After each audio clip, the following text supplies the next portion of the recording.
지난번 제가 설교를 하고 집에 갔는데 저희 큰 딸이 그러더라고요. 아빠 설교 너무 잘했다고.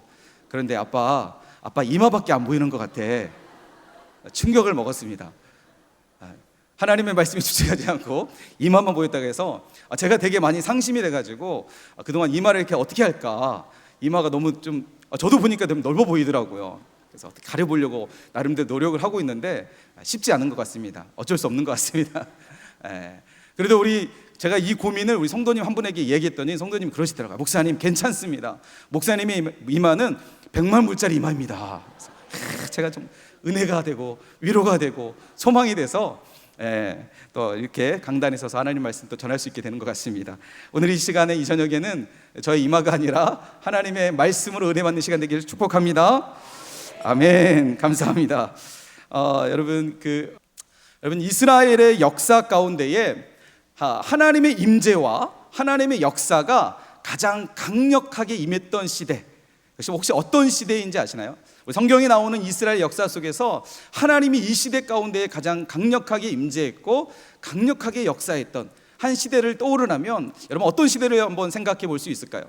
많은 사람들이 대부분 다윗의 때라고 얘기할 수 있는데 저는 개인적으로 이 시대가 아닐까 생각이 됩니다. 바로 출애굽 시대였습니다. 우리가 알듯이 출애굽 시대는 하나님께서 430년 동안 약 430년 동안 애굽에 종살이하고 있던 이스라엘 민족을 하나님이 건져내어 구원하셔서 이제 가나안으로 이끌어 가시는 그 과정이 바로 이 출애굽 시대입니다.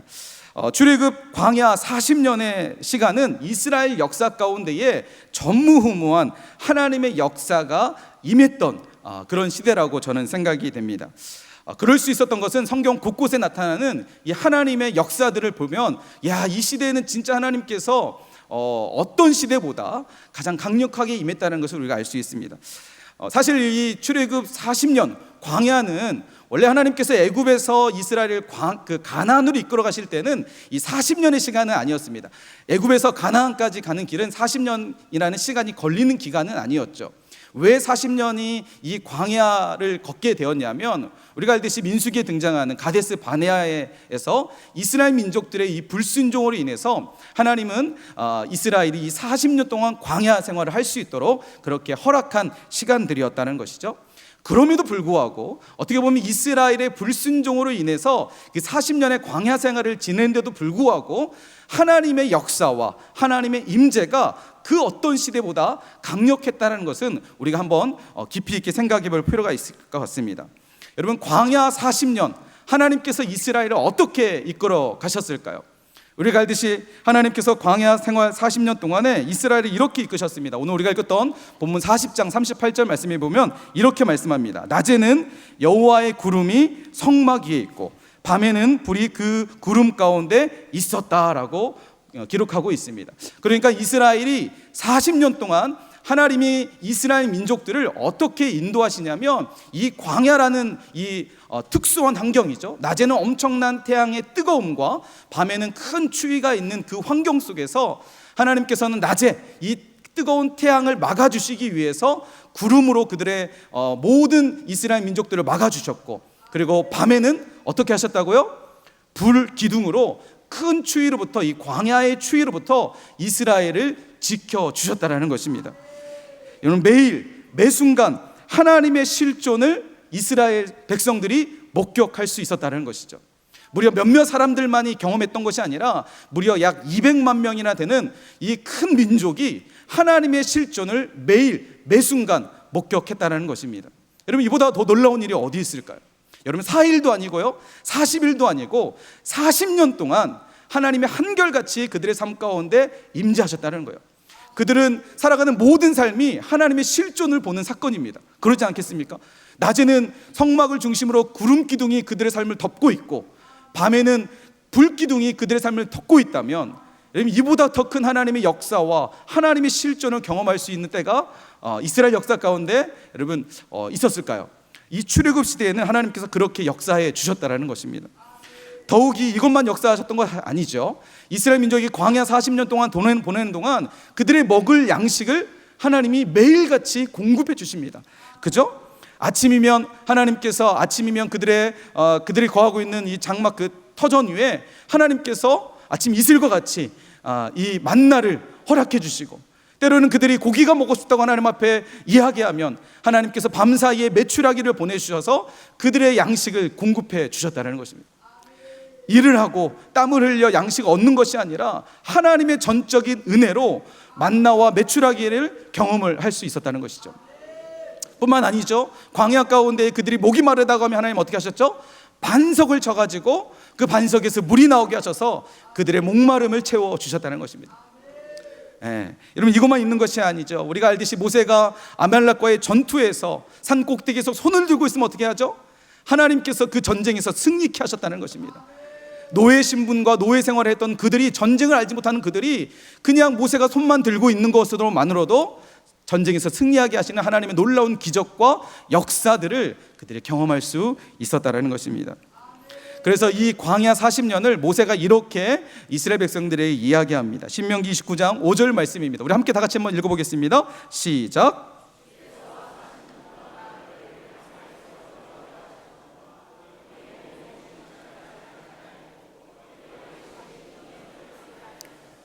아멘.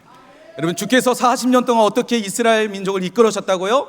너희 몸의 옷이 낡아지지 아니하였고, 40년 동안 광야에 보냄에도 불구하고 옷이 낡아지지 않았고 너희 발에 신이 헤어지지 아니했다.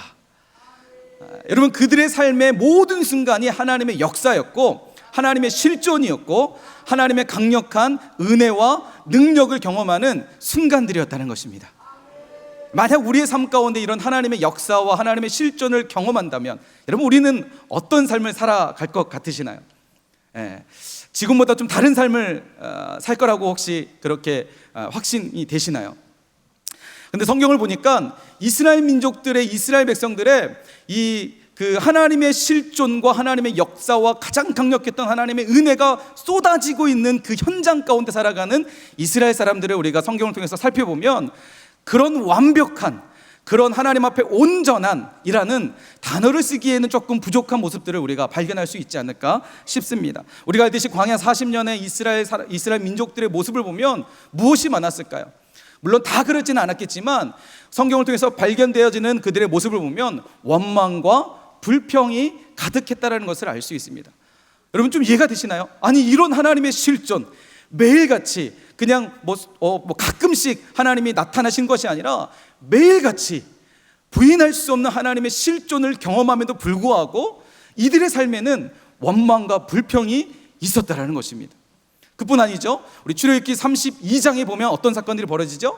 그렇죠. 금송아지를 만들어서 하나님께서 가장 싫어하시는 우상을 만드는 이런 끔찍한 일들을 이들이 벌이고 있다는 것입니다. 저는 이 말씀을 묵상하고 말씀을 연구하면서 참 다시 한번 인간의 실존에 대해서, 인간이라는 존재에 대해서 다시 한번 깊이 생각해 보는 시간이 되었습니다. 어떻게 하나님의 실존과 하나님의 역사를 그 현장에서, 다른 사람의 이야기가 아니라 그 현장에서 내가 경험하고 느끼고 보고 만지고 있는데도 불구하고 어떻게 이렇게 하나님 앞에 범죄할 수 있을까, 이런 생각이 들게 되었습니다. 그런데 곰곰이 묵상하며 생각할수록 어떤 마음이 들었냐면, 오늘 이 시대를 살아가는 우리의 모습을 다시 한번 좀 돌아보게 됐습니다. 여러분, 우리가 살아가는 이 세상, 이 시대는 여러분 사실은 저는 은혜의 시대를 살아가고 있다라고 그렇게 믿습니다. 왜 그러냐면 여러분, 예전 같은 경우에는 어떤 특정 장소, 특정 시간에 하나님 앞에 예배할 수 있었고 그런 예배의 어떤 환경들을 제공을 받을 수 있었습니다. 그러나 요즘 우리가 살아가는 시대에는 언제 어디서든 24시간 내가 원하는 시간과 장소에서 손에 있는 유튜브만 가지고도 언제든지 우리 하나님의 말씀을 들을 수 있고 하나님의 찬양을 할 수 있고 하나님 앞에 예배할 수 있습니다. 그렇다고 해서 누가 왜 당신 그거에 대해서 제재하거나 그것을 핍박을 하거나, 여러분, 그런 시대에 우리는 살아가고 있지 않습니다. 그거에 대해서 너무나 자유스럽고 너무나 자연스럽고 또 그것에 대해서 전혀 불편함을 느끼지 않는 그런 시대를 살아가고 있습니다. 언제 어디서든지 내가 원하면 하나님의 말씀을 들을 수 있습니다. 하나님의 은혜를 내가 찾아서 그 은혜를 내가 하나님 앞에 간구할 수 있습니다. 그러나 여러분, 우리 시대를 살아가는 우리의 삶을 한번 돌아봤으면 좋겠습니다. 이런 은혜의 시대를 살아가고 있는 우리의 삶 가운데 과연 그 은혜로 말미암아 하나님의 풍성한 은혜를 과연 나는 얼마나 누리고 있는지, 그리고 그 은혜의 삶을 얼마나 하나님 앞에 감사하며 살아가고 있는지 한번 돌아봤으면 좋겠습니다. 오늘 출애굽 시대에 등장하는 이스라엘 민족처럼 하나님의 은혜가 쏟아지고 있는 그 시대 속에 살지만 하나님의 은혜를 경험하지 못하는 이 아이러니한 현상이 사실 오늘 우리의 삶에도 동일한 모습들이 있지 않을까, 저는 말씀을 통해서 좀 그렇게 깊이 좀 생각해 보게 되었습니다. 얼마든지 하나님의 은혜를 찾을 수 있고 구할 수 있고, 내가 그 은혜를 사모하며 하나님 앞에 나아갈 때 하나님은 부족함 없는 은혜를 우리에게 채워주시지만, 그 은혜가 쏟아지고 있는 이 시대에 나는 그 은혜를 얼마나 누리고 있고 오히려 부족함을 느끼고 있는 내 삶은 아닌지 우리가 함께 돌아보는 시간이 되었으면 좋겠습니다. 그래서 오늘 여러분과 함께 이 출애굽기를 좀 우리가 함께 살펴보려고 합니다. 이 출애굽기가 어떻게 보면 오늘을 살아가는 우리의 시대에 비슷한 어떤 상황은 다르지만, 여건과 환경은 다르지만 어떤 의미적으로 보면 비슷한 의미이지 않을까 생각이 되어졌습니다. 그래서 우리가 이 출애굽기를 함께 살펴보면서 출애굽기 속에 나타나는 그 하나님의 역사, 그리고 그 역사의 한 복판에서 그 역사의 주인공으로 살아가기 위해서 우리가 어떤 삶으로 하나님 앞에 나아가야 될지 오늘 말씀을 통해서 함께 묵상하며 살펴보도록 하겠습니다. 여러분, 먼저 우리가 출애굽기를 이해하기 위해서는요, 무엇부터 이해를 해야 되냐면 출애굽기 앞에 있는 성경을 이해해야 됩니다. 출애굽기 앞에 어떤 성경이 있죠? 요한계시록이요? 그렇죠. 출애굽기 앞에는 여러분 우리가 아는 창세기가 있습니다. 왜 제가 출애굽기를 이해하려면 창세기를 먼저 이해해야 된다는 말씀을 드리냐면, 여러분 창세기는 1장부터 50장까지 이루어져 있고요, 출애굽기는 1장부터 40장까지 이어져 있습니다. 출애굽기 1장 1절은 야곱의 이야기부터 시작이 됩니다. 그런데 성경을 우리 한글 성경에는 이 성경 원문 성경에는 이 단어가 빠져 있습니다. 그게 바로 뭐냐면 그리고라는 단어입니다. 다시 말해서 출애굽기 1장 1절은 어떻게 시작하냐면, 그리고 야곱과 함께 각각 자기 가족들을 데리고 애굽에 이른 이스라엘의 아들들의 이름은 이러하니라. 그러니까 여러분, 그리고라고 되어 있는 것은 어떤 의미죠? 접속사 그리고죠. 그러니까 창세기 50장으로 창세기가 끝나는 것이 아니라 사실은 모세가 기록할 때에 창세기와 출애굽기를 분리해서 기록한 것이 아니라 창세기를 이어서 출애굽기를 기록한 것입니다. 그러니까 어떻게 보면 창세기와 출애굽기는 한 권의 책이라고 우리가 보셔도 무방할 것 같습니다. 그러니까 우리가 출애굽기를 이해하려면 반드시 이 창세기를 이해해야 출애굽기가 어떤 상황 속에서 기록이 되었는지를 알 수 있다는 것이죠. 자, 우리가 창세기를 먼저 한번 살펴보도록 하겠습니다. 창세기 전체를 살펴볼 필요는 없고요, 창세기 시작이 어떻게 시작이 되는지 함께 살펴보겠습니다. 여러분, 창세기 1장 1절은 이렇게 시작하죠. 태초에 하나님이 천지를 창조하시니라. 우리가 너무나 잘 알듯이 창세기에는 하나님께서 세상을 창조하시는 사건으로부터 기록이 되어집니다. 6일 동안 세상을 창조하시고 그 마지막 날 사람을 하나님께서 자신의 모양을 따라 사람을 지으시고 그 코에 생기를 불어 넣으셔서 사람이 생명이 되는 그 하나님의 창조 사건이 바로 이 창세기의 시작입니다. 로마서 1장 20절 말씀해 보니까 이 창조 사건을 이렇게 이야기합니다. 창세로부터 그의 보이지 아니하는 것들 곧 그의 영원하신 능력과 신성이 그가 만드신 만물에 분명히 보여 알려졌다. 다시 말해서 하나님께서 세상을 만드셨을 때에 그 세상을 만드시는 그 하나님의 이 창조 사건 안에는 하나님의 그 무한하신 영광과 하나님의 능력과 하나님의 신성이 이 창조 안에 풍성하고 충만했다는 것을 우리는 알 수 있습니다. 하나님께서 세상을 만드실 때에 말씀으로 선포하시며 하나님 세상을 만드셨고, 그 만드신 만물 안에 하나님의 영광이 충만했다는 것입니다. 그래서 아담과 하와를 창조하시고 그들이 동산을 거닐 때에 하나님께서 그들과 함께 하셨고, 그들과 동행하셨고, 그들과 하나님의 이 창조 역사들을 함께 이루어 가셨던 것들이었습니다. 그런데 여러분, 창세기 우리가 알듯이 하나님의 영광, 그 충만했던 하나님의 영광이 한순간에 떠나게 되는 사건이 벌어집니다. 그게 무슨 사건이죠? 창세기 3장에서 바로 세상에 죄가 들어오게 되었다는 것이죠. 하나님의 창조 안에 하나님의 영광이 충만했고 가득했는데, 그 하나님께서 세상에서 하나님이 지으신 이 온 땅에서 떠나시게 되었다는 거죠. 그 떠나셨던 이유는 무엇이냐면 바로 세상에 죄가 들어왔던 것입니다.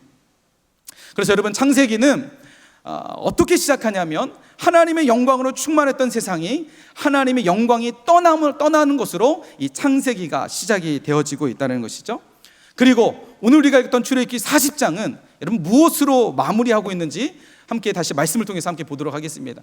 창세기 1장과 3장에서 하나님의 영광이 온 땅에 충만했다가 죄가 들어옴으로 하나님의 영광이 떠나게 되었는데, 창세기 40장에서 어떤 일이 벌어지게 되냐면, 자, 40장 34절과 35절 말씀 우리 다시 한번 함께 읽어보겠습니다. 시작.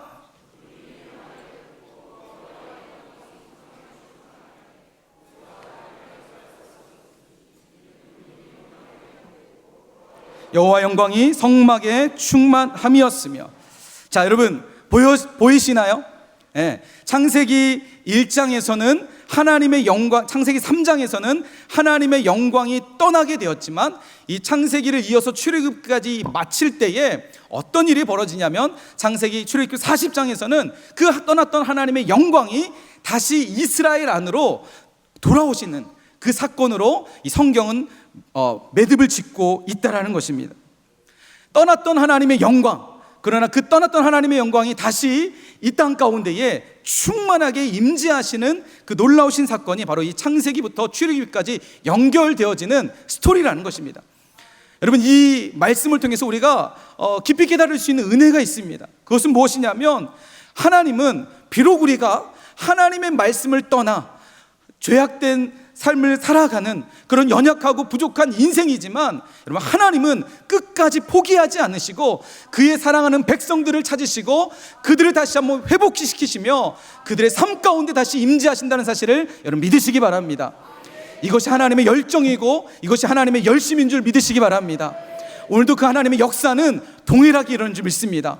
비록 우리의 삶이 죄악 가운데 우리가 빠져서 하나님 앞에 죄악 가운데 살아갈지라도, 하나님은 다시 우리의 삶을 부르시고 찾으시고 회복하시며 하나님의 영광의 그 충만함으로 다시 한번 우리 삶을 세워가신 줄 믿으시기 바랍니다.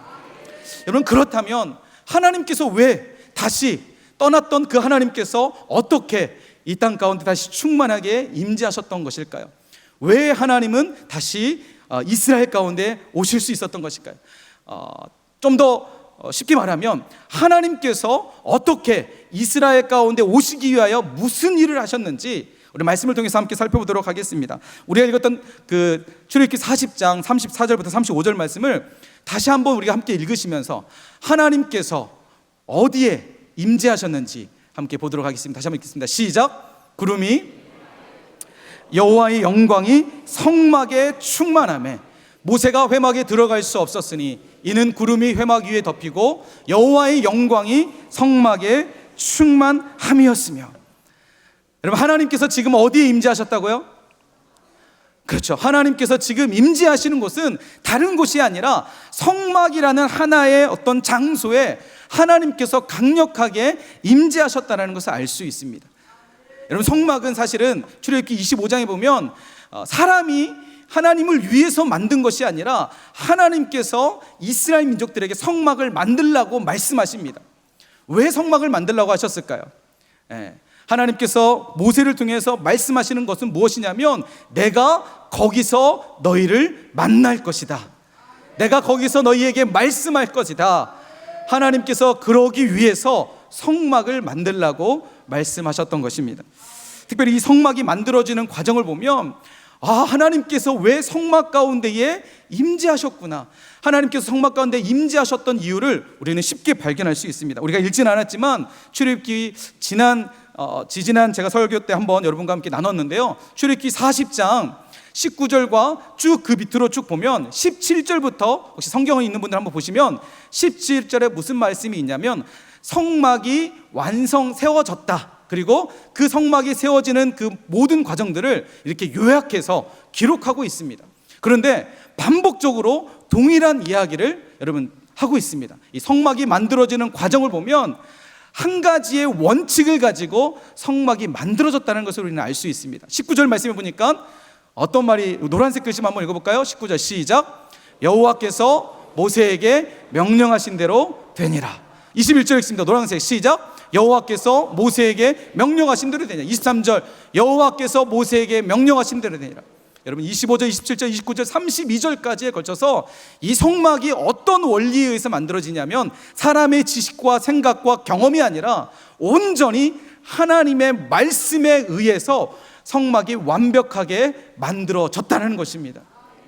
하나님의 말씀이 그 현장 가운데에 실현되자 하나님께서 그곳 가운데에 충만하신 영광으로 임재하셨다는 것입니다. 여러분 이 사실은요, 이 성막에서 국한되는 사건은 아닙니다. 우리가 앞서 말씀드린 것처럼 창세기와 출애굽기는 하나의 책으로서 우리가 이해한다고 했는데, 여러분 창세기를 한번 생각해 보겠습니다. 창세기 1장에서 하나님께서 세상을 만드실 때에 그 만드신 그 만물 안에 하나님의 그 영광이 충만했다고 말씀을 드렸습니다.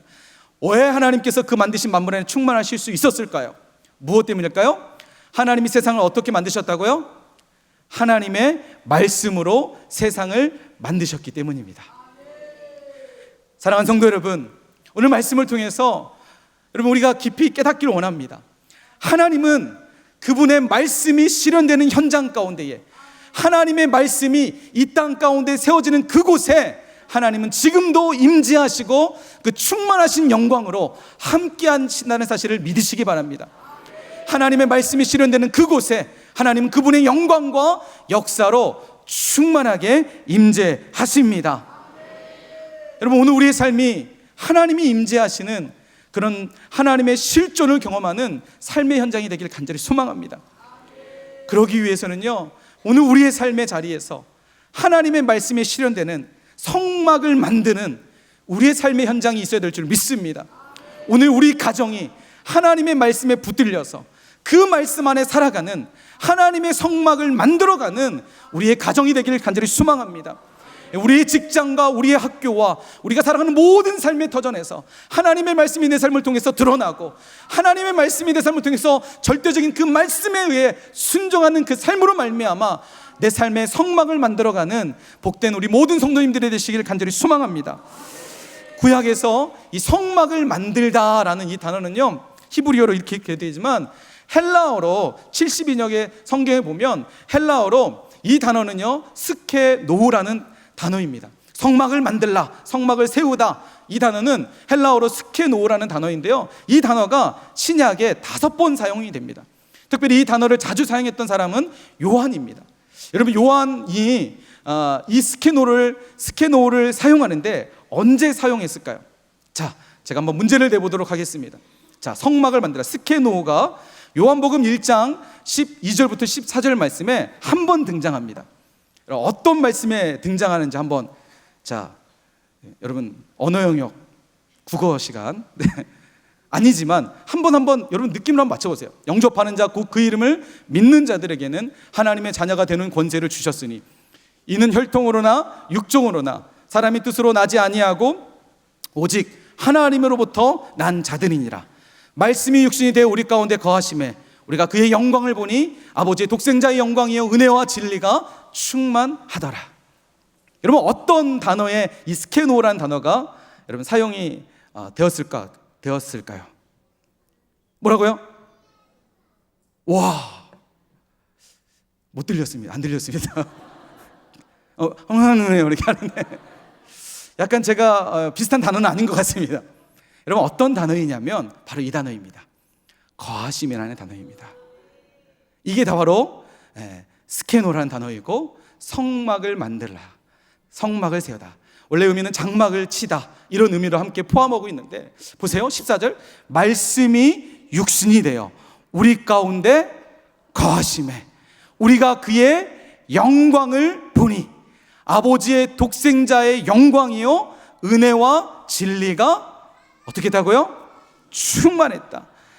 지금 출애굽기 40장 34절부터 쭉 기록됐던 말씀처럼 하나님의 말씀이 실현되는 그 현장에 성막이 만들어졌을 때에 하나님은 그 성막 가운데 충만하게 임했던 것처럼 하나님과 대면했던 모세조차도 그 성막으로 들어갈 수 없어서 그 성막 앞에 주저하고 있었던 그 모세의 모습들처럼 하나님의 그 압도하는 그 영광이 하나님의 말씀이 실현되는 현장이 있었던 것처럼 오늘 요한복음에서도 말씀이 육신되어 우리 가운데 오신 예수 그리스도, 그분이 거하는 현장 가운데에, 말씀이신 예수 그리스도께서 거하시는 그 현장 가운데에 영광을 보고 아버지의 독생자의 영광의 은혜와 진리가 충만하게 되는 역사를 여러분 성경은 그렇게 선포하고 고백하고 있다는 사실입니다. 사랑하는 성도 여러분, 오늘 말씀을 통해서 우리 안에 이런 결단과 은혜가 있었으면 좋겠습니다. 하나님, 오늘 제 삶에도 하나님의 말씀이 있길 원합니다.